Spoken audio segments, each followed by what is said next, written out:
Michael Boyle's StrengthCoach.com presents the Strength Coach Podcast, brought to you by Perform Better, the experts in functional training and rehabilitation. PerformBetter.com. All right, hey everybody, welcome to episode 301 of the Strength Coach Podcast, the official podcast of Michael Boyle's StrengthCoach.com, the world's best source for strength and conditioning information, brought to you by Perform Better, the experts in functional training and rehabilitation. PerformBetter.com. I'm your host, Anthony Renner. The show notes are located at ContinueFit.com. That's my site. It's where you can find out more about my book, Be Like the Best, and the Be Like the Best workbook. 50 interviews with top fitness pros, and after each interview is a Be Like, which is just an action step or a challenge that will help you be like the best. Great time of year to get the book, actually, and to get the workbook, to kind of go over like mission and purpose and goals, and just really kind of go over some of the different habits that make successful people successful. So check it out at BeLikeTheBest.com or ContinueFit.com.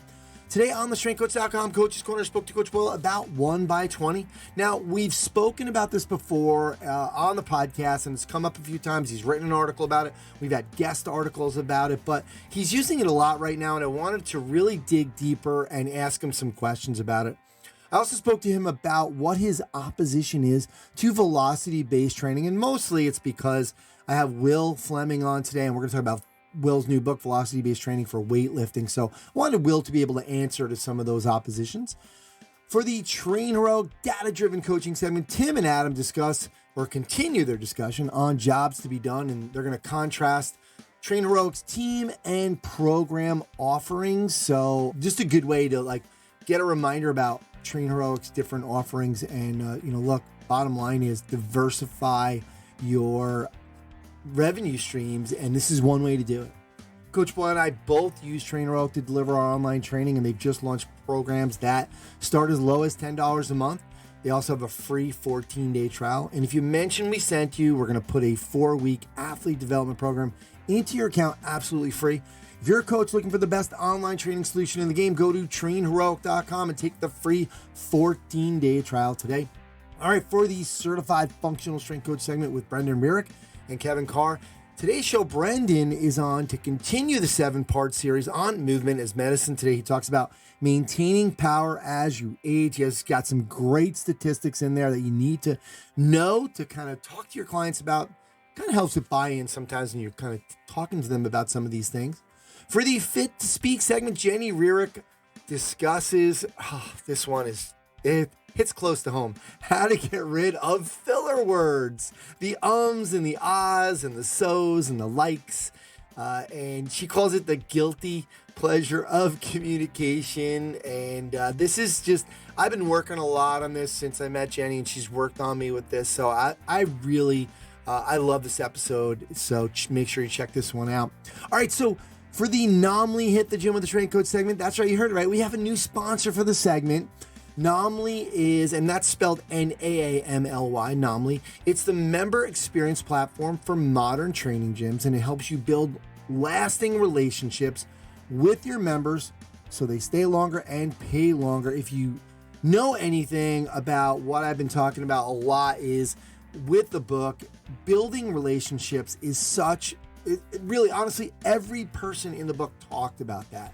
And this is an incredible tool that really puts all of your communication with your members in one place and allows you to keep track of that communication, which, by the way, is so important for retention. We hear so much about marketing, but we rarely hear about retention. And this is a tool that can help you build lasting relationships with your members so they stay longer and pay longer. So you go to Naamly.com, Naamly.com. We'll have links on my site as well. And you can schedule a demo. I did the demo to see what they were all about. I really love what they're doing. That's why they're a sponsor.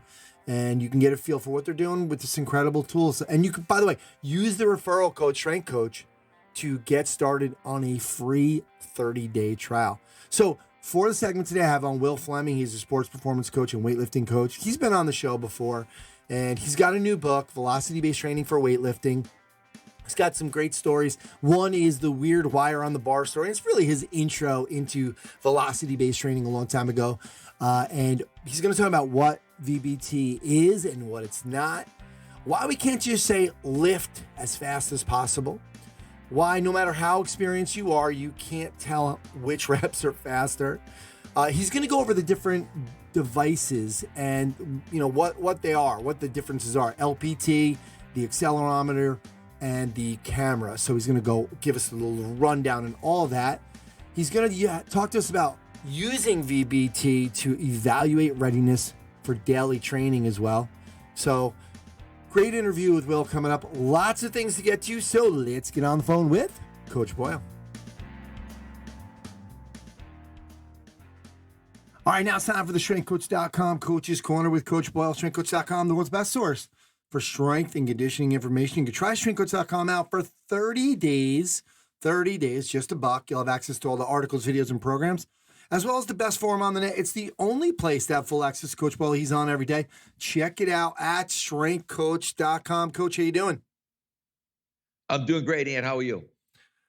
All right, hanging in. Moving in a couple weeks, so it's a little crazy, but moving to Indiana. So I still can't believe you're doing that. A New Yorker like you going to Indiana. Good. I know it's a little weird, but Indianapolis is it's a cool place. So I'm excited. You can hear it in my voice, huh? Yeah. Good. Speaking of the forum too, we've had just some great conversations lately. Brandon Rarick has been joined us recently, and Kevin Carr, and they've been especially Brandon's really been keeping up and kind of keeping a lot of conversations going. And sometimes that makes you irrelevant because he basically is just saying what you would say for the most part. But Coach, we had a great thread. Obviously last episode for 300 we did with you and some of the original guests. We asked, what we've learned over the last 13 years. We got a great thread going where Jack McCormick started. I wanted to, kind of continue it. I think what we're going to do is make it an article and allow people to kind of see it in maybe next week or something, and try to encourage more of our members to do it. But it's been a great thread. It has been really, really good. I just think it's really interesting to read everybody's thoughts on those same questions that you asked on the podcast about, 3 biggest things you've learned, one thing in your career you would have done differently. What advice would you give to an up and coming coach? It's super interesting because the one thing that comes through very, very clearly, and maybe it's because of the vacuum that is strengthcoach.com, but it's mostly soft skill stuff. There's very few guys who are saying, my biggest regret is that I didn't buy a VBT tool earlier, or, that I didn't get Catapult, or it's much more related around people. Really is. And I think what's really I love about it is the one question that, and I said it on the episode to literally all of you, I said, you're not going to get away with this one. You got to give me a do-over. Because in the past, I've just heard people, they've always said like, well, my mistakes, I learned from them. I wouldn't do anything over. So that's kind of crap. So I was glad, like everybody's talking about just some things that they would have done differently. And I think it's made for an interesting post. So good stuff. It definitely has. That I keep almost hoping, okay, that somebody, all right, who's going to pop on next and kind of go through theirs so that I can go back and read it. And it made me realize Miguel Souza is only 27 years old. I was cracking up. I know. That was my next thing. I was, the worst part about it was Miguel said, when you started the podcast and StrengthCoach.com, I was 12. Great. Thanks, Miguel. We appreciate it. It's kind of like that. That's how I feel. So I'm not going to. I'm not going to let you feel too good about that. Well, it kind of reminded me a little bit, brought to mind when you wrote training 3 generations of athletes, right? Yeah. That's reality for me now is I'm looking at those. We've got 3rd generation kids. They are there. They exist. It's absolutely nuts. It's crazy. Coach, we had a great thread on sets and reps, etc. And it led to you talking about 1x20. And I wanted to go over 1x20. You know, we've talked about it before, and you have an article that says how we use 1x20 at NBC, but I had a couple questions for you. I just want to go over some of the things you said. I got some questions. I'm just going to do an overview for people. You said you really like the 1x20 approach for 2 and 3 day programs. And, you know, you like it for a change up for athletes that you have year round. And then one of the things for, you know, that I had, I'm just going to tell everybody. So what Coach Boyle posted was clean 3x5, box jump 3x5. And then he had 8 exercises, dumbbell incline, 1 leg deadlift or skater squat, alternating dumbbell press, 1 leg SLDL, ring row, 1 leg squat, straight leg sit up, and a chin up. Okay, so Coach, I wanted to talk to you a little bit about this programming. So originally in the article, you had said you were going to do for the Olympic stuff. Okay, instead of 1x20, you start with 4x5 for a total of 20 reps because you're not going to want, you know, you're not going to do 20 straight reps. But in this, you wrote clean 3x5 and box jump 3x5. Is that something that you changed? Yeah, just to make it a little more like user friendly, so we could get through it. Okay. So it was just that, like, okay, we're gonna keep explosive things in what we would look at as our explosive range of 6 and under. So I think that's the biggest thing with the 1x20 idea is to not become a slave to 1x20, because suddenly you realize, okay, I'm going to become a CrossFitter because I need to do 20 cleans because the workout says 1x20, and it's like that doesn't make any sense.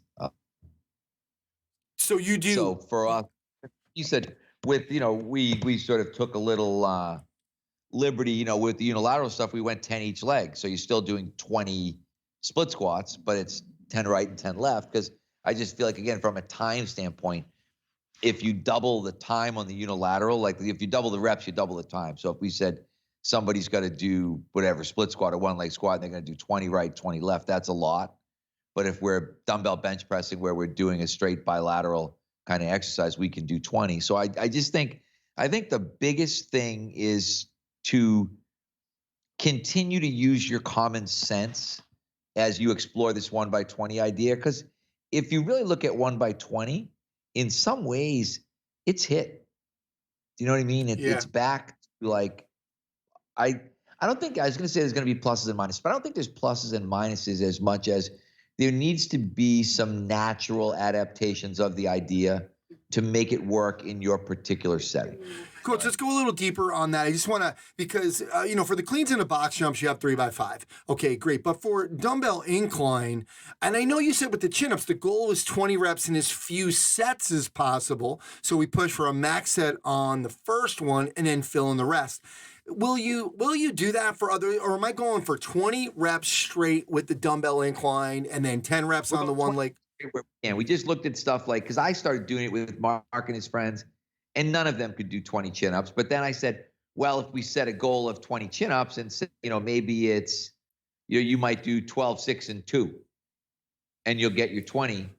So I just think it was, as I said, this idea of sort of use your common sense, figure out ways you can adapt the idea into what you're actually doing, not kind of jam yourself into a corner in the idea that, I need to do this now and everything has to be 1x20. Because the reality is, when you read, and that's what I did. I started reading a lot about 1x20, and then we had Matt, I think it's Tomey, I think is how you pronounce his last name, but I'm not 100% sure. But Matt wrote the article on that, and really there's a lot of interpretation. Like, the standard 1x20 is basically 1 week of 20, 1 week of 14, and 1 week of then 8 or 10. But other people are doing a phase of 20 where they're doing 3 weeks of 20, 3 weeks of 14, and then 3 weeks of 10. And so it's all kind of open to interpretation. And as I said, we just, we interpreted it again with our, as I said, with our unilateral stuff, just to make it flow, to make it work, because ultimately that's what you want to do. You want to find something that's going to work in your facility. Yeah, I know, like you said, it's kind of a misnomer, like you do 1x20 week one, over a 3-week phase. The program is actually 20, 14, 10 or 20, 14, 8. But wow, that's an awesome way. And you talked about this in the past with teaching kids, like you wanted to get the reps in. You don't see the kids that much. It's a summer program sometimes, if they're just coming in for summer and they're learning. This is a great way to get all those reps in, like even, like 20, 14, 10, like doing the same thing. But now obviously the weight's increasing, but they're doing the same exercises. Right. And it's funny. And I don't love it as a learning tool. I don't love it because when it's one set, I feel like you limit your coaching time. That's why if someone said to me, 1x20 or 4 sets of 5, I'm going to be like, who are you teaching? If you got beginners, I want to do 4 sets of 5. And, I'll get my volume of 20 in that way, but I'll get 4 or 3 opportunities to teach because there'll be a set I can teach, another set I can teach, another set I can teach. I lose that in the 1x20. So I think 1x20 becomes in some ways a little more advanced program because you need people that are technically sound to have it really give you the kind of bang for your buck that you want out of that program. So I just think it's one of those things for somebody, particularly if you've got some people that you've been training for a while, particularly people that are training on like a 3-day week, it's really something that everybody should try because I think you'll much like I did, you'll fall in love with it. Mike, what if you did for those beginners did a set of 5, took a 30-second break just to kind of, and then did another 5 and another 5 just to kind of, yeah. I mean, okay. Yeah, I think the cool thing, and this is one of the things that we've talked about a lot. People are such slaves to somebody else's idea that they don't want to have their own idea. If you think, 1x20, someone made that up. Every program that we've ever done, that anybody's ever done, somebody else did it before you, usually. Somebody else made up that program. We've talked, like there's been great 5x5 was a really big deal. And, one of the things, I forget who it was, but years ago I read an article on 5x5 training, and they said, again, there's totally different interpretations. Like a power lifter might say, I want to do, I do 5x5, and I'm a 500 squatter. So I do 135 for 5, 225 for 5, 315 for 5, 405 for 5, and then I do 455 for 5. That's my 5x5. Someone else might look at you and say, I do all those warm-ups, and then I do 5 sets of 5 at 455.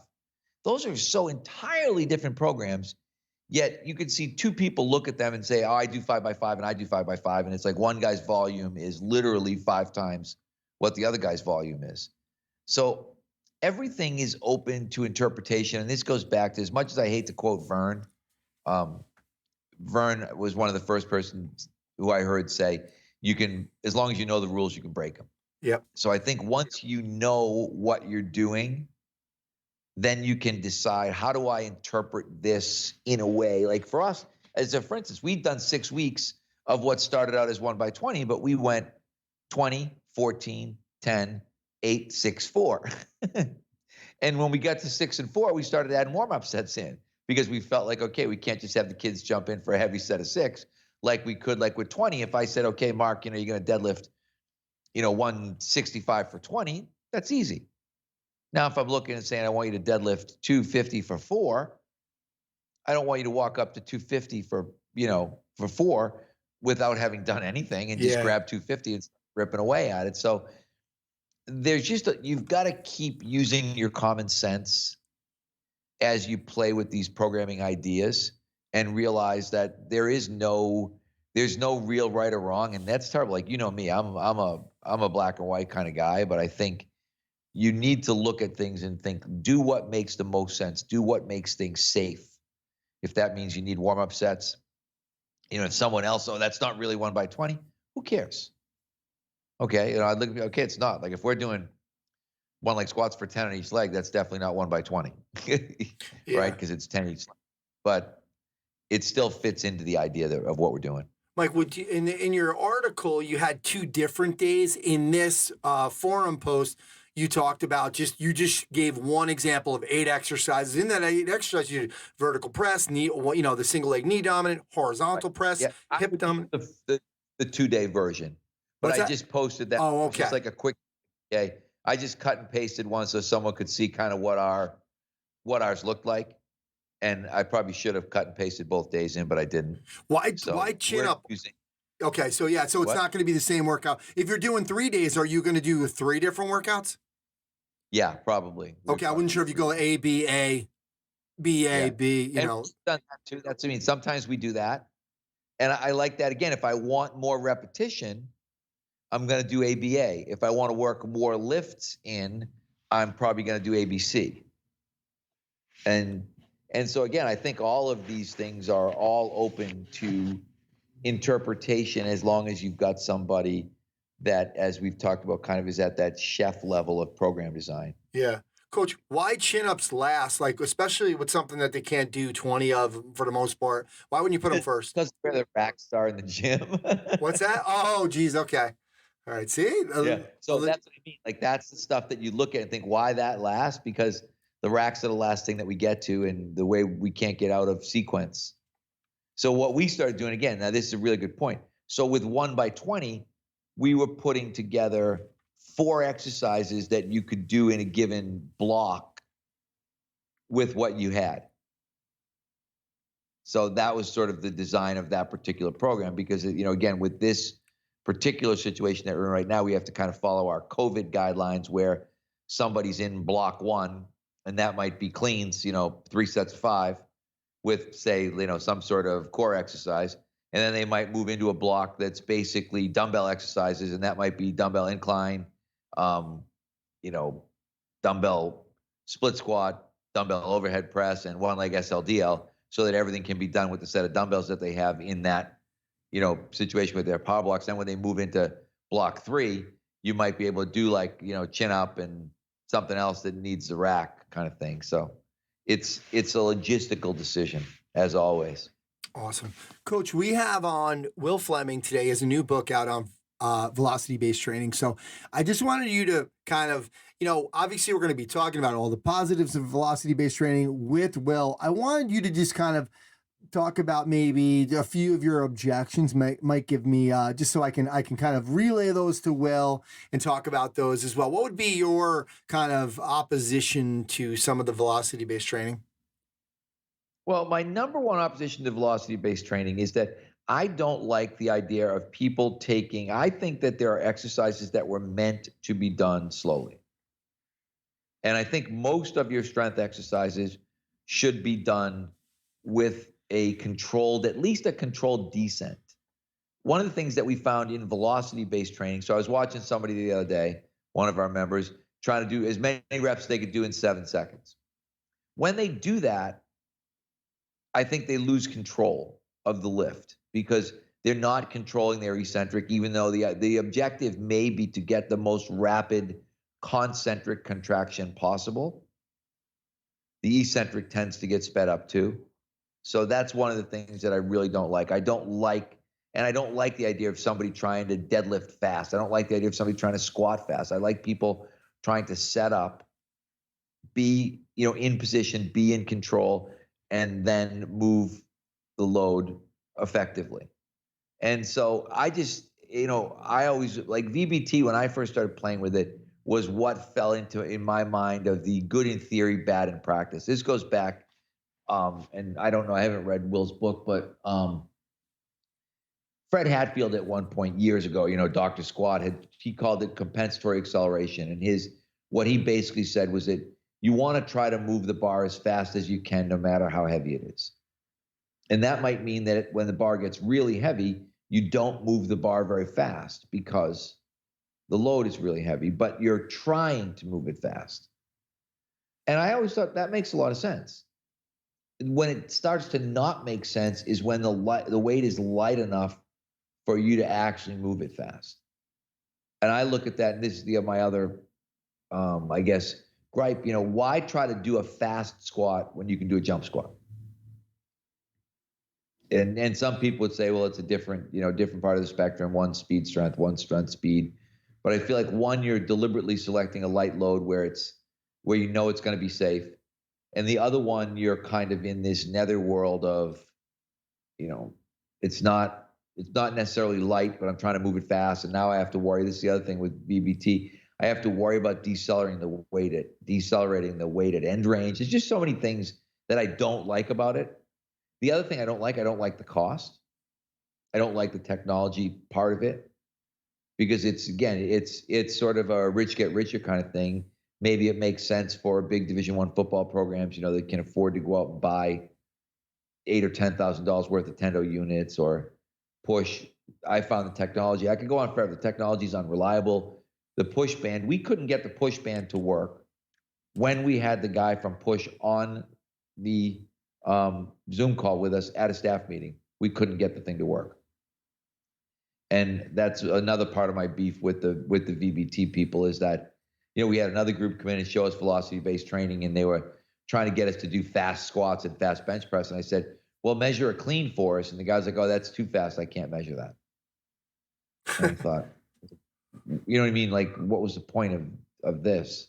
You've developed a technology that only measures how fast you can do slow things. Literally, that was their rationale. They were trying to do it with video capture or something. I won't say the name of the company, because supposedly they've since improved the technology, but it was the guy, came in and took time in our staff meeting to do this demo. And I said, okay, let's do clean. And he was like, oh, that bar's going to move too fast. We can't measure it. So I just I have not had a good experience with VBT at any point along the way. Cool. Well, we'll try to get Will to kind of answer to some of those things as well. So, Coach, thanks for doing this, and I'll speak to you next week. All right. I appreciate it, Ant. Hey, guys, right now, don't forget at Perform Better, the huge holiday sale, 40% off so many items, over 100 items on sale. Do not miss this. I also want to remind you about, they have an affiliate program. So basically, you can earn 10% commission on referral sales. And like we've talked about in the past on this show, about having multiple revenue streams and making sure you're diversifying. It's just really a good way. COVID was a good reminder about, we really do need these different revenue streams, and this is one way to do it. I mean, you're probably already recommending them. So check out the affiliate program that they have on the homepage at performbetter.com. Also want to remind you, they're doing a webinar, Why the Kettlebell, Part 2, with Don Saladino and Dr. Christopher Holder, both guests on the show in the past, December 15th at 2 o'clock. It's free. It's via Zoom. Why the Kettlebell Part 2. Check it all out at performbetter.com.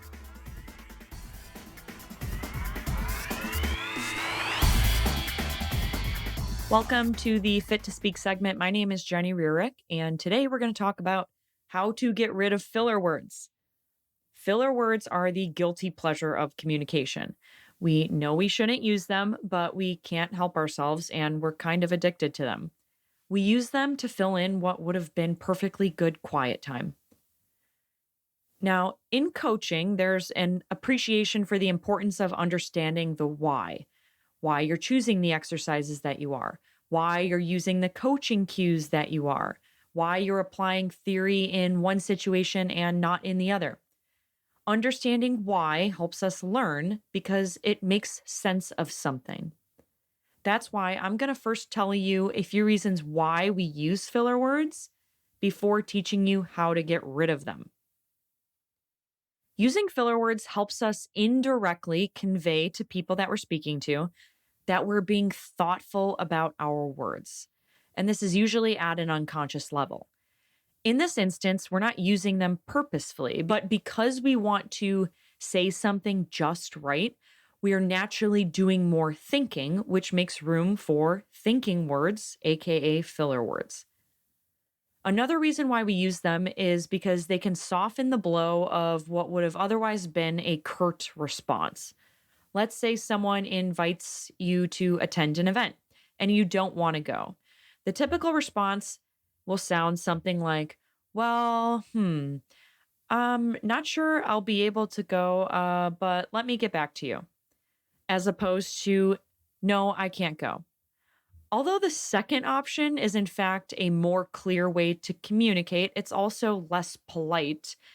in the sense that the response with filler words, when we use the filler words, it can drag out our thought process, which makes it appear that we are considering it. And then we ultimately come to the conclusion that we're going to say no.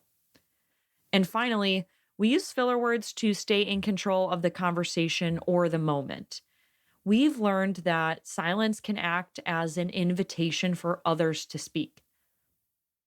At times, we feel compelled to protect that space, and so we fill it in with a filler word, which essentially takes away the moment someone might take advantage of to speak. Although these are all valid reasons, they aren't compelling enough to continue using filler words as much as we do. In most cases, filler words are distracting. They make our communication sound tentative when that's not usually what we want. They leave us perceived as lacking confidence or worse, intelligence, and they don't offer any help to our listeners in understanding what we're saying. I'd like to then share a routine that you can use to replace your filler word habit. What we know, and what you'll notice if you begin to pay attention to it, is that filler words almost always happen during transitions, between thoughts, or at the start or end of thoughts or sentences. What you're going to do is begin replacing that filler word with silence. How do you do that? First, you want to think about what you want to say. Once you know what you want to say, you're going to say just that single thought or sentence. Once you're done with that thought or sentence, you're going to take a purposeful pause in silence. During that silence, you're going to think about what you'd like to say next. When you have the words, you're going to say your next thought or sentence. And at the end, you're going to pause in silence again. Then continue to repeat the process as you speak. The idea of this is to not think out loud. If you pay attention, you will know when you're not sure what you'd like to say. In that moment, you need to consciously choose silence over a filler word. As easy as this sounds, it's extremely difficult because we're super uncomfortable with silence and we've been using filler words without thought for most of our lives. I can tell you from experience, this will take a few weeks to build the habit. But if you practice it each time you open your mouth to speak, which is a practice opportunity, I guarantee you will greatly diminish, if not completely eliminate your filler words. And I promise that silence will get more comfortable and you will feel much more confident. That's what I have for you today. If you liked what you heard and you want access to a PDF that details the skills and the practice steps that I took you through today, visit the Fit to Speak website, which is www.fit-to-speak.com. On the website, you can also get more information about one-on-one coaching with me and hopefully in early next year, some upcoming online courses and live events.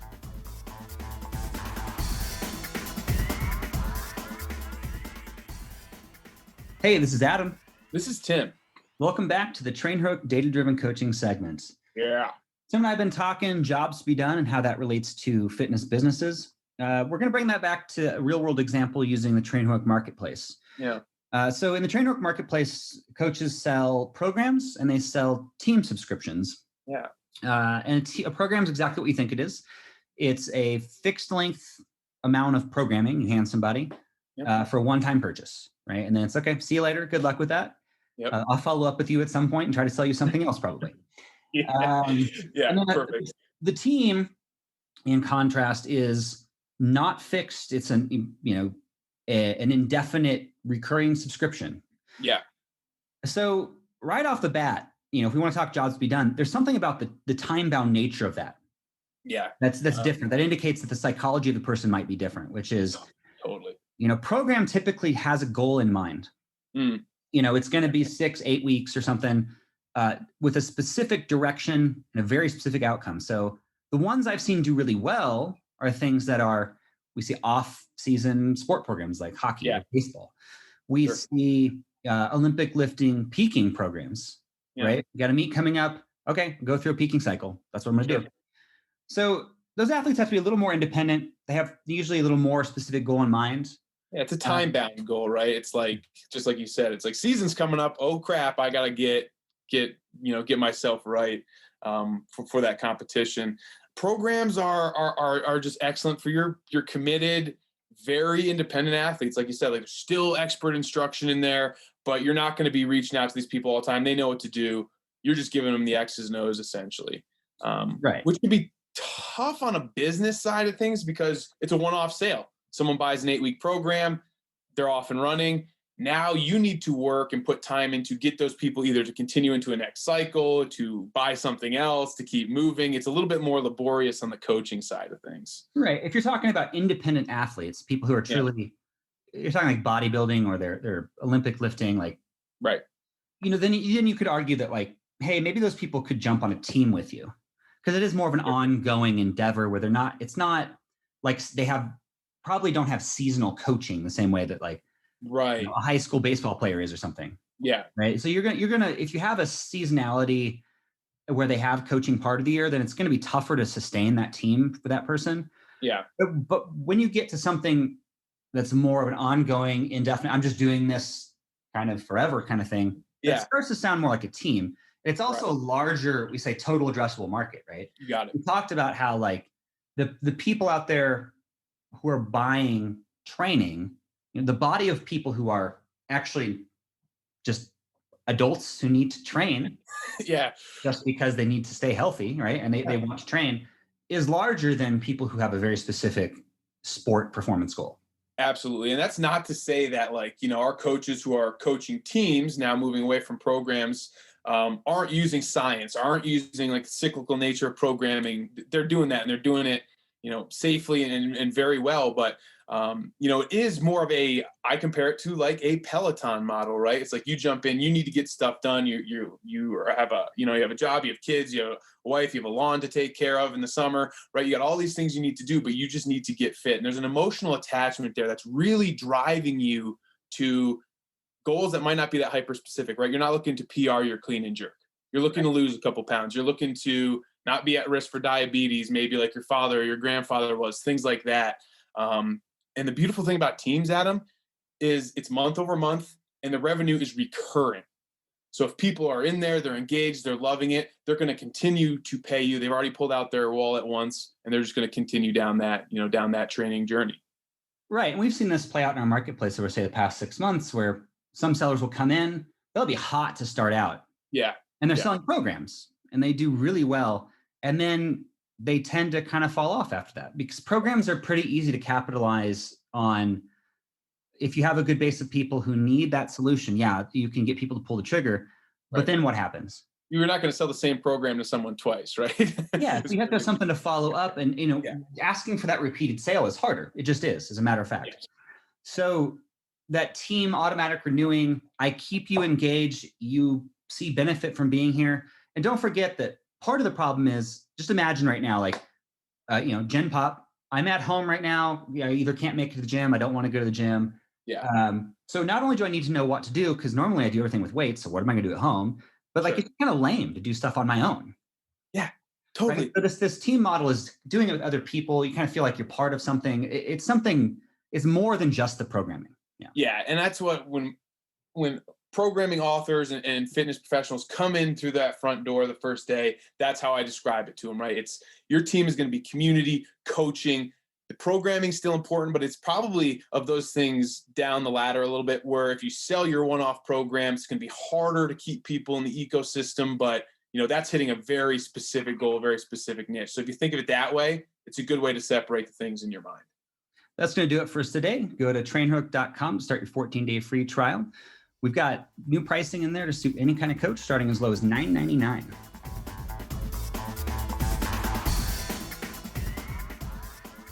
Welcome to the Certified Functional Strength Coach segment. My name is Brendan Rearick, and today we are on part 3 of our 7-part Movement as Medicine series. Last week, Coach Kevin Carr spoke about grip strength versus blood pressure for predicting longevity. This episode, I will talk about the importance of maintaining power as you age. I'd like to begin with one of my favorite stats to share with my clients. Every decade after the age of 40, power declines 17% and strength declines 10%. in 30 years, so at the age of 70, you'll have lost 30% of your strength and 51% of your power. We lose power almost twice the rate we lose strength. So with that in mind, training power is paramount for our aging clients and athletes. Think about it. We wake up, get out of bed, walk down the stairs, sit down for breakfast, drive to work, sit at a desk, drive home, sit down for dinner, watch TV from the couch, and then go to bed. The modern lifestyle doesn't require much more than sitting, walking, and lying down. Therefore, anything faster than walking and sitting is power training for most people. Things like skips, ladder drills, jump rope, light medicine ball throws, and easy jump and catch exercises are plyometrics for the average person we train. And unfortunately, this now includes much of our youth, whose school days and afternoons at home look a lot like adult work days. Elementary elastic coordination drills might be the most beneficial thing you can do for the people you work with the goal of eventually building them up to true plyometric work where the ground contact times are short. That's going to do it for today's episode. Go to certifiedfsc.com/blog for a video of our favorite power exercises for aging adults. All right, now it's time for the Naamly Hit the Gym with a Strength Coach segment, brought to you by Naamly, the ultimate retention tool designed specifically for fitness coaches and gyms to help your members stay longer and, just as important, pay longer. Go to Naamly.com. That's Naamly.com. You can schedule a demo to get a feel for what you can do with this incredible tool. That's what I did. That's why I love it. Use the referral code Strength Coach to get started on your free 30-day trial. All right, today I got on Wil Fleming, and Will's no stranger to what I do. He's been on the show before. He was probably his biggest achievement in life. He was in the book Be Like the Best. He's a sports performance coach and weightlifting coach in Bloomington, Indiana. He founded and owned Force Fitness and Performance in Bloomington from 2008 to 2018 when he sold it, and founded 1 Kilo, which specializes in Olympic weightlifting coaches for athletes in person and online. He's been an author of numerous books and training products for athletes and weightlifters, including Complete Olympic Lifting Handbook. I actually used his manual. I actually did it twice because when I had a young kid, I had to relearn the clean. I want to make sure, and I used it. Real thorough products that Wil always has. He's the creator of the Certified Weightlifting Performance Coach course. Nearly 1,000 certified coaches around the world. Over the last 3 years, he's won a Masters National Championship, set 9 national records, and won silver and gold at the World. So he's not just a coach, he is an athlete as well. His new book is Velocity-Based Training for Weightlifting. And I just want to say the pandemic has not stopped him.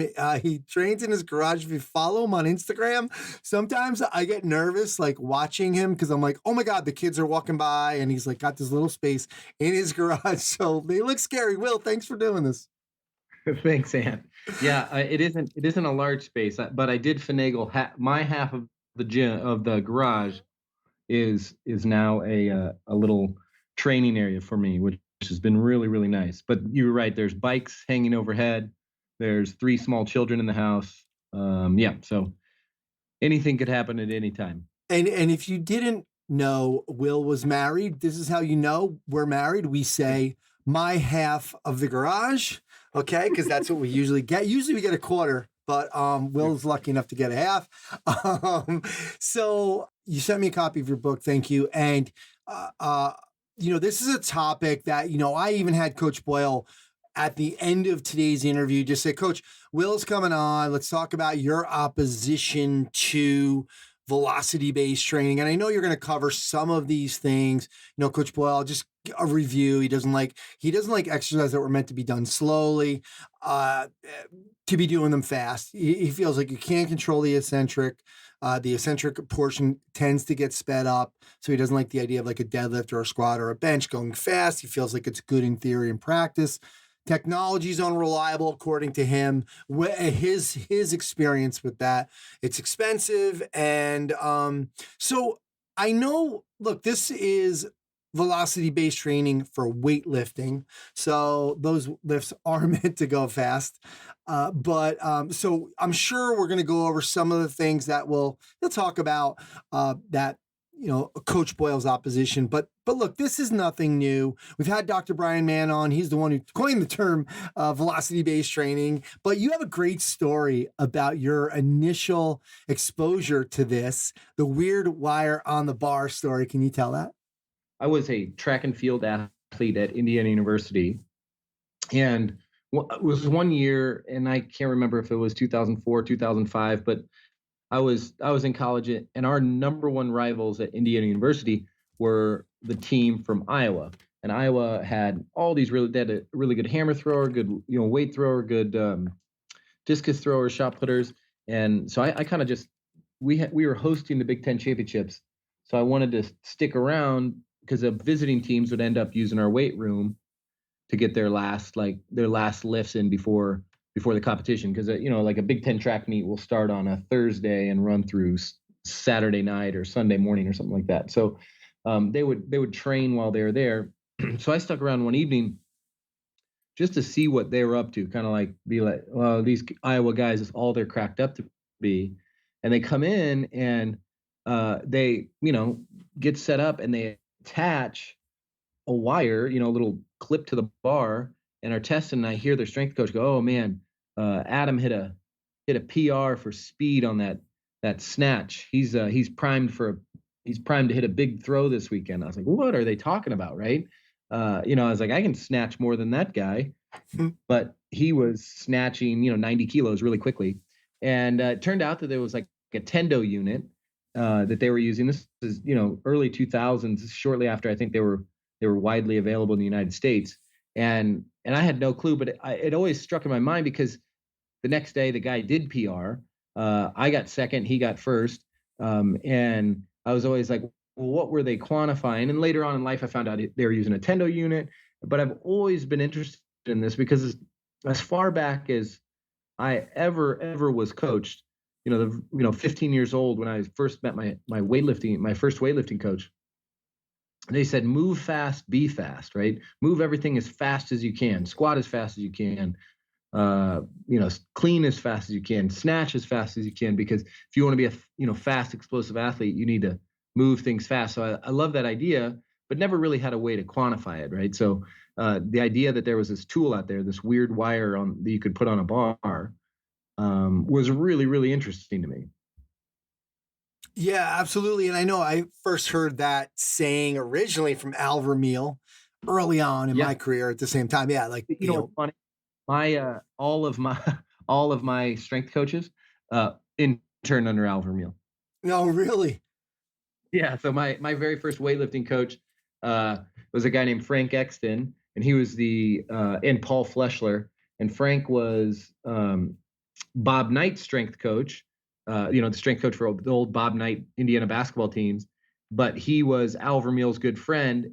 And then his assistant, Paul Fleschler, was one of Al's interns. And then my collegiate weightlifting or strength coach was an Al Vermeil intern. So that must be how that all ended up in my ears too. Exactly. That's awesome. Well, let's go over, just because, some people, we always have new listeners on the show, and I do want to just get an overview of what velocity-based training is, and like what you talk about in your book, what it's not. Yeah. So velocity-based training, you mentioned at the very top, is that it was coined by Brian Mann, but it's been around for a long time. If you look, there's books from the 80s where they're talking about the speeds that, Olympic lifts, snatches, and cleans need to happen. And Brian Mann kind of coined the idea of using velocity to determine, the quality of your training, right? So, and it's just another variable, just like load or sets or reps, and you could just throw, velocity in as another variable. What it's not is, it's not like a panacea, right, for training. So it's not going to fix a bad training program if you just, if you're doing bad exercises, but you have something measuring how fast it is, that doesn't change anything. It's not for beginners. People always ask, like, what about this kid? Should I do that? No. If it starts with kid, then don't do it. It's not for beginners. I had Tim Saha, who was a strength coach at University of Washington for a number of years. He has a number of tiers that he places his athletes in. He was the football strength coach, and I think their tier 3 or tier 4 was the first time he got to use velocity. Before that, and that was their juniors in college typically. So it's not even, it's probably not for it's not for most high school kids. It's not for most college kids, or some college kids for that matter. It is a tool you would use when someone's more advanced. With my weightlifters, I don't use it until they've qualified for the national championships, right? And it's not the answer to bad technique. If an athlete doesn't have good technique in the movement that they're doing, velocity-based training is pretty much going to be wasted on them, because velocity, their bar path, the way they move things, is going to be too erratic to get an accurate measure of, the speed of the bar itself. So those are the things that it's not. When it comes to as a variable, I've chosen velocity as one of my favorite variables, because I think it's probably the truest variable that there is. It's the best indicator of intensity that I've been able to find in the weight room. And so as coaches, we've always, said, work up to a heavy set of 3, let's say, or, we'll say use 80% or 85% for 3 reps. And we're all trying to say the same thing. We're trying to select the right stimulus that will get a result. Like, we think, okay, if we have our athletes squat, this will increase their maximal strength if we do 3 squats, but we need to do it with the right intensity, right? We don't want to do it too heavy, because they won't make 3 and we'll risk injury. And we don't want to do it too light, because too light won't increase that idea of maximal strength. So velocity is probably the best measure of the correct intensity. And there's a bunch of stuff in the book that kind of goes over that, but probably the study that most people like to talk about, and I think is probably the most telling, and anyone who's ever lifted weights in the history of their life will know this to be true. But if you prescribe a percentage, and let's just say it's like 80%, if you prescribe a percentage on any given day, there's like a plus or minus 18% swing in how that rep actually moves. So 80% on one day may move as light as 62% would move, or it may move as heavy as 98%.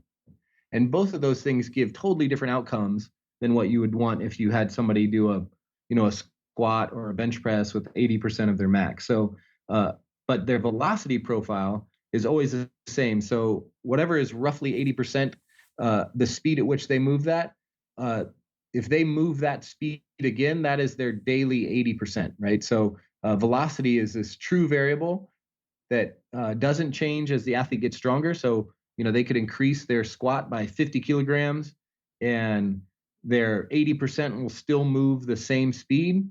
And on any given day, if they move it at that 80% speed, that could be mean they have a new max, or it could mean that they're kind of feeling under the weather, and that's the best you want out of that day. So you're less likely to run an athlete into the ground, and you're less likely to kind of understimulate the athlete. Love it. And you even have a chapter, and we're going to talk a little bit about it in a while, on using VBT to evaluate readiness for daily training. We're going to ask you how you do that in a little while. But why can't we just say, hey, kind of like the old Fred Hatfield, Coach Boyle even mentioned this compensatory acceleration, like, hey, just go lift this as fast as possible. You're an experienced coach. Will, you've been doing this for, since you were in high school, you have world records. You can see which reps are faster, right? Yeah, so that that is one, right? Move it as fast as possible. Mm-hmm. So that in itself is one of the reasons velocity is pretty awesome is because if you tell an athlete to move it faster, right? That's a great external cue, right? So we know the external cues are better than internal cues for getting results. We've seen that, and I'm sure you've had Nick Winkelman on to talk about that. Brett Bartholomew's talked about that on the show, I'm sure. But we know that external cues are better than internal cues. So on the surface, that is a really good cue, like move it as fast as possible. And there was actually a kind of an interesting study, and I don't have my book in front of me, so I can't cite it exactly, but where it was, if you tell an athlete to move at the highest velocity, like as fast as possible, they get better results than an athlete, that they get higher strength gains than an athlete who you just say, move it slowly or move it, at a slower tempo. So that is appropriate in some regard, but it doesn't tell the whole story, right? So if you say, well, I'll just tell all my athletes to move it as fast as possible, you'll get, these athletes who are doing, I don't need a velocity-based training unit to figure that out. There was an interesting study, and that one was basically stating that if you took an athlete and you asked them to move it as fast as possible, or if you hooked them up to a velocity-based training device and you said, move this at 1.0 meters per second. The athletes who moved it at 1.0 meters per second were always faster at the same loads than the athletes where you said move it as fast as possible, because they had a very objective target to move the bar. And similarly, if you say, well, I have a ton of experience, so I know what's fast and what's not, it's really difficult. When we're talking about a snatch or a clean and jerk, we're talking about things that are moving at 2.0 meters per second, and telling the difference. And a lift, a snatch might not occur if the athlete moves it at 1.95 meters per second, but it will happen if they move it at 2.1 meters per second. It's really difficult to tell the difference between those. I've taken lifts where I'm like, that must be the fastest thing I've ever done, and I look down and the actual feedback says that it was just a run of the mill. So we don't always have the best feel for what is the fastest possible, and we definitely don't have the best eye, because as coaches, determining the difference between a tenth of a meter per second is really, really difficult. But it can mean the difference in overloading the kid. If if you're like, well, that was fast enough, let's go up, right? That's going to stay in our threshold. But if it really wasn't fast enough and you overestimated the speed, then you're risking the athlete missing the next lift or kind of not getting the outcome that you wanted out of that set.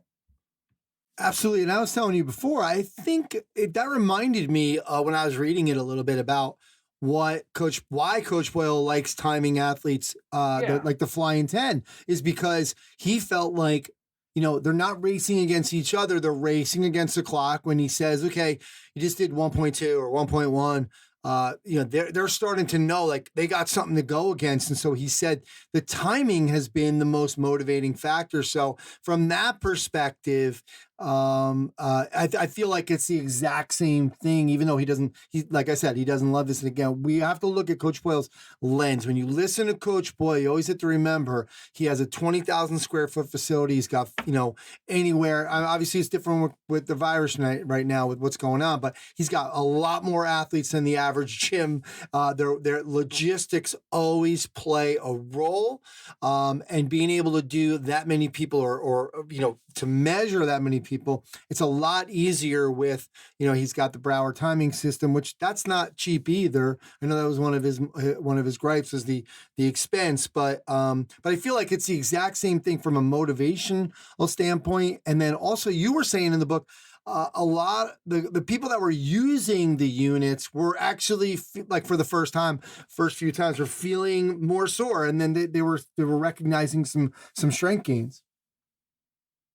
Yeah, so I mean, just by using the unit itself, right? The repetitions would be a little more intense. They might be recruiting more fast twitch motor units that they haven't normally recruited because they're really trying to hit a number. And that one study was like, if you give an athlete a target, just like Coach Boyle was saying with the sprinting stuff, they're usually gonna achieve better results out of it, because we're getting an objective number. And so it's really, and like if we're talking about conditioning, we know that if we put the number if we put a heart rate number behind the conditioning, we're typically going to get a more accurate result. If we talk about sprinting, if we put a seconds type thing, we're going to get a more accurate result. And with lifting weights, typically the only number we have is a kilograms pounds type number, right? And so if you do that, then you're going to prioritize just load, right? You're going to have athletes that don't want a 300-pound squat, they want a 315-pound squat, and they don't want a 315 squat, they want a 330 squat. But there's going to be a point at which you might not feel like loading that much more is the end all be all for that athlete. I've coached athletes that are just, we've gotten them powered up, they're ready and strong, but they don't move fast enough, right? So it might be more important to move 300 pounds at 0.5 meters per second and then 0.6 meters per second. And now if I can move 300 pounds at 0.7 meters per second, now we have an athlete that's moving significant weight really quickly, which is probably more applicable. So anything we measure can get improved, and we know that, and we do that with everything we do. If we're helping people lose weight, if we're helping people get stronger, whatever, we try and measure something. So I think that anything we can measure accurately is useful. Yeah, and you were saying too, look, you're in your master's division 35 to 39 the last few years, and because of VBT and monitoring this stuff, this is when you broke. You have like all these records, and you're a master's champion, and you're in the worlds. Because of this, you're a lot stronger than you were in your younger days. So you've not only seen this as a coach, you've seen this as an athlete. Yeah, definitely. And a lot of what I attribute it to is, and this is, one of the things I don't necessarily per se you need to. One of the big methods that you could use with VBT is people have prescribed like a dynamic squat, right? So you use some number and do it at this speed, right? And some people have had great results with that. And that sounds like what Coach Boyle, he's like, hey, that's a controlled movement. I don't want to like make an athlete freak out and do an eccentric too fast or whatever. But I just think that good lifts have some thresholds at which they occur, right? So, roughly, a squat might happen at, your max squat might happen at 0.3 meters per second. So in training, if I try and stay above 0.4 meters per second for every rep of a set, I know that I am training, like not all the way to a max that day. And so I know I have a little more in the tank. And so I know that what I'm doing is I'm not overdoing it. I'm not over delivering a stimulus. I'm not doing anything that's going to like take me into the tank, because, one of my mottos is basically just like the most important training session is tomorrow's training session. And that's a proverbial tomorrow. It's the next training session. So we should never, ever do something in the training session today that prevents us from doing the next training session, right? Because we know that the accumulation of multiple training sessions over time is what gets us to the result we want. So I think VBT does a really good job of moderating training, right? You can stay above your threshold in the squat, and if you're doing Olympic lifts, like I would tell you to do in the book, you can stay above your threshold in the snatch, and you know that you're going to have good results. So, I've had a pretty remarkably healthy run in terms of training, and honestly, the only times I haven't been healthy is like when I was like, ignore the numbers, let's go and keep going, and then it's like, oh, that I got a tweak there, Yeah, absolutely.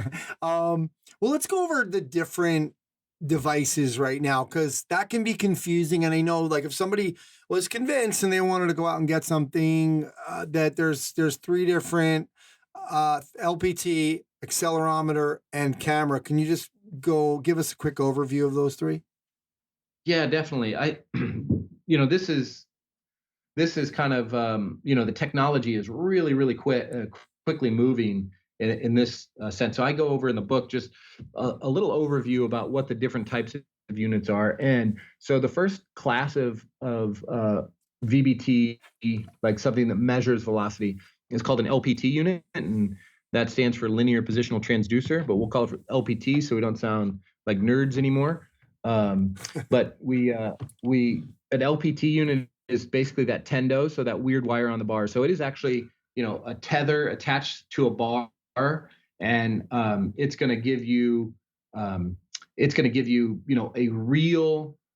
They have a big advantage over every other unit because it is measuring something real. Like, it knows how much wire is on that spindle, and it knows how big the spindle is. So every time the spindle turns, it's measuring the spindle turning. So it is measuring a physical distance and knows, like how fast it moved out, right? So if it can measure something physical, it is giving you accurate numbers every single time. So an LPT unit is the most accurate, and they have been validated against like a high-speed camera, right? Previously, you used to be able to only do this if you put somebody against like a checkerboard pattern and used a really high-speed camera, and you could actually measure frame by frame how fast something was going. So an LPT unit measures something physical. They're super duper accurate. They're the ones that have been around the longest, and so most research has been conducted on them. There's also an accelerometer, and those came out in the last several years, and we know them by like push units. Bar Sensei was one for a while. I think that might have disappeared. And there's a couple more. A VMAX Pro, that's one. And those are, there's an accelerometer in your phone to tell if it's dropped. So the technology is easy. They're really small. They're usually the cheapest version of a VBT unit, but they're not measuring any. They're doing algorithm after algorithm after algorithm to try and end up with velocity. And so they're usually pretty inaccurate on really dynamic stuff. They might be okay, like if you're squatting or bench pressing or something like that. But if you're doing something really fast, like an Olympic lift, they're less accurate. Yeah, that's actually one of his beefs was when they did a demo, he said the bar was moving too fast to measure, so it must have been one with an accelerometer. Yeah. So, and that's like that, that's the one I've had, we've used them before, and they have like really cool software, and they can, some of them have this like free mode where they can even measure an athlete jumping or sprinting and all that kind of stuff, but they'll miss some measurements, right? So if you like, you might get 4 out of 5 reps. So if like the exact data is really important to you, those are a hard sell for me. And then the final one, which has gotten pretty big, is the camera-based unit. So they're basically using like a Microsoft Kinect, and measuring like pixels, and then they're able to interpret the number of pixels and turn it into a 3-dimensional, smarter stuff than I can even than I could ever figure out. Is this like, and then they turn those pixels into speeds and displacement, and they do really cool stuff because they're taking a picture, and so they can tell if one side's moving faster than another, or there's a, that maybe there's an asymmetry in how the athlete's moving, or something like that. So this camera-based ones are really cool, and they probably have the slickest. You don't have to put anything on any bar, right? They're in a lot of like collegiate weight rooms who are totally outfitted because they're pretty expensive, but they're super easy to use. Athlete just goes up, touches a button on an iPad, and it's already measuring and tracking. Whereas the other ones you have to like, attach to the bar. Oh, you forgot a set. Oops. Well, did that set count, or what? Whatever. So they all have their advantages. I use the LPT units the most because I want the really accurate numbers, but I'm also coaching only, Olympic weightlifting, like snatch, clean and jerk and squats with these, right? And, it's easy. I'm coaching smaller numbers, so I can say, hey, is your, I can see that it's not attached to the bar, so attach it to the bar. So we're not missing anything like that. There's advantages and disadvantages of each class. And I go through in there, I put a chart of everyone that I know and the price, and, and so I think that, you could spend a bunch of money, you can spend less money, The one reason that VBT has become a bigger topic, you'll see it more and more, is just that there are units now that are, the cheapest you used to be able to buy a VBT unit was $1,400. And now you can buy a really accurate LPT unit for under $400. You can buy, the kind of accelerometer units for a couple $100. I think even one of the camera-based companies is now, maybe at $1,000. So we're like creeping down to where you can start to think about outfitting your gym. If you're a smaller facility, right? You could get 3 or 4 LPT units now and put them on every rack now if you're a smaller facility. Whereas it used to be almost the province only of collegiate budgets, right?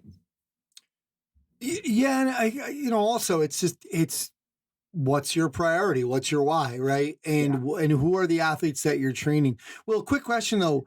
Again, Coach Boyle didn't like the deadlift or squat. What lifts are you only doing? The Olympic lifts.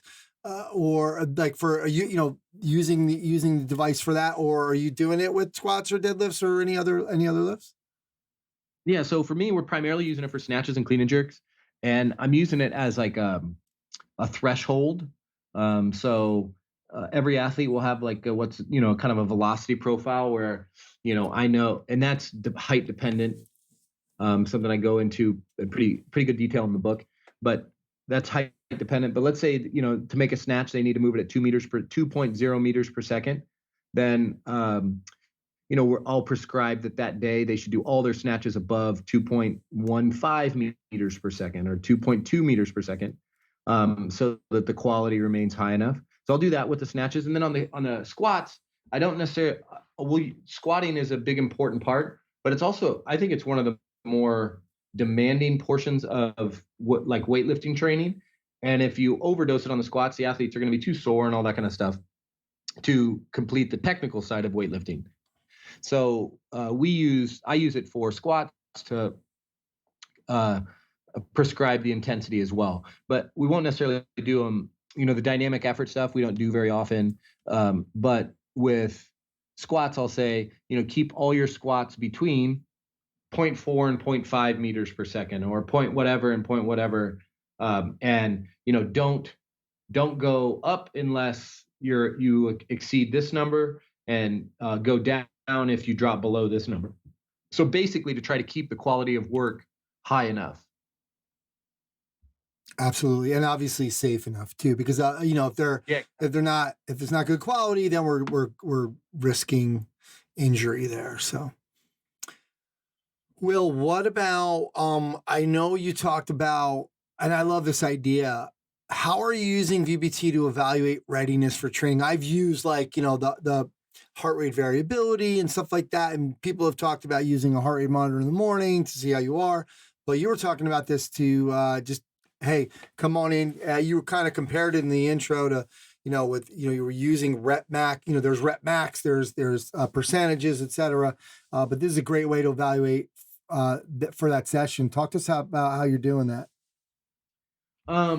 Yeah. So I think, readiness as a way to, readiness is a big topic, right? We've been talking about this for as long as I've been in the industry, where, what should we use? Just a pure heart rate, as a heart rate variability, any number of scores. There was, used to be grip strength, all these sorts of things. And so one way I do, and rather than, like heart rate variability, I haven't necessarily had great success using heart rate variability when it comes to strength training. I think it's maybe a little more appropriate for cardiovascular type stuff, anaerobic type conditioning, whereas strength training, as it refers to loading and stuff like that, I haven't seen as tight a correlation. Certainly, if there's something way off, we'd be concerned. But that also kind of heart rate variability and a lot of those measures that you might take at home rely on the athlete to get up, not do anything, put on a strap, put on, whatever, at least press the button on the app, and they got to do it first thing, and then you got to evaluate it. And if you do get a funny score, a lot of times it's like, well, don't come in. Well, I like to always get the athletes in and evaluate readiness when we get there. So we've done stuff in the past with vertical jump, which is that has been correlated to readiness, where a higher vertical jump at the outset will indicate that the athlete is more ready to train. And there's been studies shown where they do better. They have a higher total volume of training if they have a higher vertical jump at the start. Similarly, there's like a loaded squat jump, very like similar things. Better loaded squat jump is a better day of training. What I started doing, and just to be very specific with weightlifting, and it's probably the simplest move in weightlifting, is I started using a muscle snatch, which is, just a snatch variation, which is, it's like, pull from the ground, no rebend, right? Don't bend your legs. It's almost just like toss it up in the air as high as you can. And, you don't bend to catch, you just like, it's there, right? It's usually pretty light. And I use, just pick a standard weight. I've always used about 50% of my 1 rep max in the snatch. But it doesn't have to be, but I just pick something I can muscle snatch every day. And, I found a really, really high correlation between whatever I muscle snatch that day and the result, or what the speed at which I did my muscle snatch at 50%, and my best lift on that day, snatch or clean or squat, right? Regardless, if I found a higher speed, right?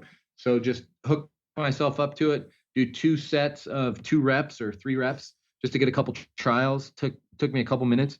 And then I would see if I had, a good score or a bad score, whatever that speed was. And usually if I had a good speed, independent, of my thought, because I actually was doing this enough that I was just recording speeds and then I'd lift and I didn't know what was good or bad. And then when I came back to it, I kind of classified it. And if I was at about I think it was like, if I was right at 3.0 or just under 3.0 meters per second, that ended up usually being a bad day. And then on the couple instances where I had a really great day, I was at 3.3 to 3.4 meters per second. But it turned out that most days I was just okay. Like I would hit what I probably should have, and they were 3.1 to 3.2 meters per second. But I thought it was, and I think that would, we would, as people who train and work out, that's the case. Most days are just pretty good days, and then you have a few really good days, and then you have a few off days, right? And so that just gave me a way to quantify it. And now I can use that information going forward to know, like, if I don't hit that 3 meters per second number or whatever that number turns out to be, all my athletes have different numbers typically. But if I don't hit that number, then maybe we're going to back it off today. We're going to take it just a little bit easier in training. Very cool. Yeah, I like that idea of just being able to, take a lift or 2 instead of, like you said, and they're already in the gym. You want them in the gym, and you could still do something.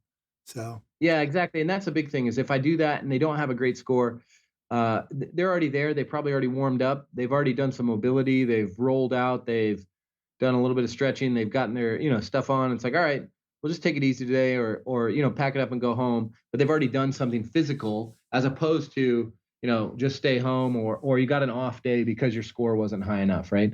They've already done something that probably promoted recovery if they needed that recovery that day. Absolutely. Well, let's finish up with just basically you kind of giving us not a sales pitch for the book, but just give an overview of kind of why you feel like the average coach can also get a benefit from this book. I know it is velocity-based training for weightlifting, but a lot of us are still doing those lifts as well. So talk to us about, just give us an overview of what else you go over in this book. Yeah. So, I named it that because I'm a weightlifting coach, but I kind of compared it to, somebody was asking me about it a number of years ago. Do you remember Joel Jamieson wrote the book, Ultimate MMA Conditioning? Yeah. And it was like, everybody was like, well, it's a great book. And I was like, well, I don't do MMA stuff. I don't train MMA people. But it turned out that he just wrote a great physiology book that everybody should read about conditioning. but he wanted to sell it to MMA people because he liked to work with MMA people, right? And that's who he had tested it on, and with his MMA clients. So similar idea, right? I work with weightlifters. That's who I coach. I think that this is going to be valuable for weightlifting because weightlifters have not really done velocity-based training. But I think this is a really appropriate book for anyone who's interested in velocity-based training, because there's a section on weightlifting movements and how I would do it in the snatch and clean and jerk, but you're going to gain an overall understanding of why you'd use velocity-based training. The subtitle is Current Concepts and Applications, and so I've gone through a ton of the research in there, so you don't have to go look up the studies about velocity-based training. It's all in there. And so if you're interested in velocity-based training, you've heard about it. My hope is that this is one of the kind of seminal books that people would want to read about velocity-based training. And if you're a weightlifter and you want to get into it, then this is the text that you want to read about this. So I go over all the research. I go over the different types of units, why we're going to use velocity-based training, some of the basic concepts about classifying athletes, and really the very first step you should do when you decide to start training with velocity, which is create a velocity profile and on each athlete that you work with, and how to go about that and stuff like that. So I think anybody who's interested in it, trains athletes, and wants their athletes to move faster and more explosively, this would be a pretty useful text for them. Absolutely. I've gotten to be able to kind of read the beginning and skim through it. And obviously I've had plenty of your products in the past. Like I was talking about the Ultimate Olympic product that, I've gotten a lot of use out of. So I know that this will be certainly useful for every coach. So Will, thanks for coming on today, talking about your new book, and great to see you kind of keep going with not only your coaching, but your training in your garage. Well, and thanks for having me on. And I wanted to congratulate you on the 300th official episode. What a cool accomplishment, man. I opened my first gym in 2008, but much of the early part of 2008 and the very end of 2007 was spent listening to the first episodes of Strength Coach podcast. As we were building out the facility and everything. So I really appreciate everything you've done, and congratulations on that. All right. Thanks so much.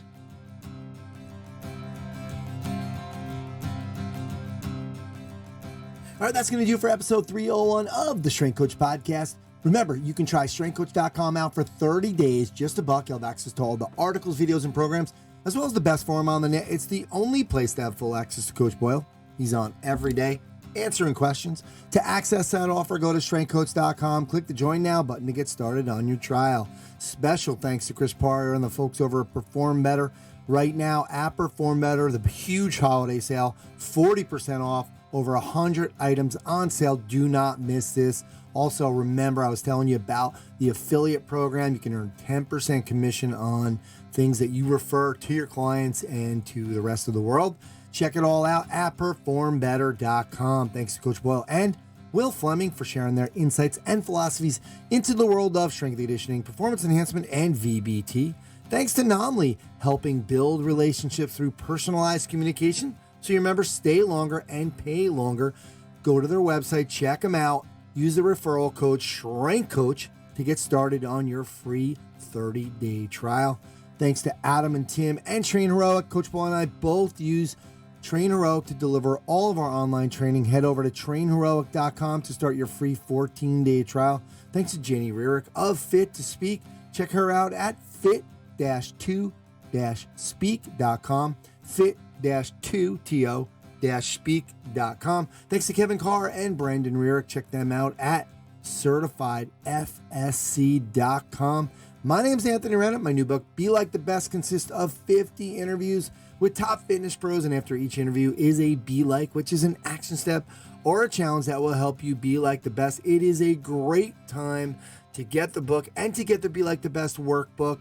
It can help you get through the exercises of the mission and the goals and talk about just some different habits that all successful people have. Check it out at belikethebest.com or continuefit.com.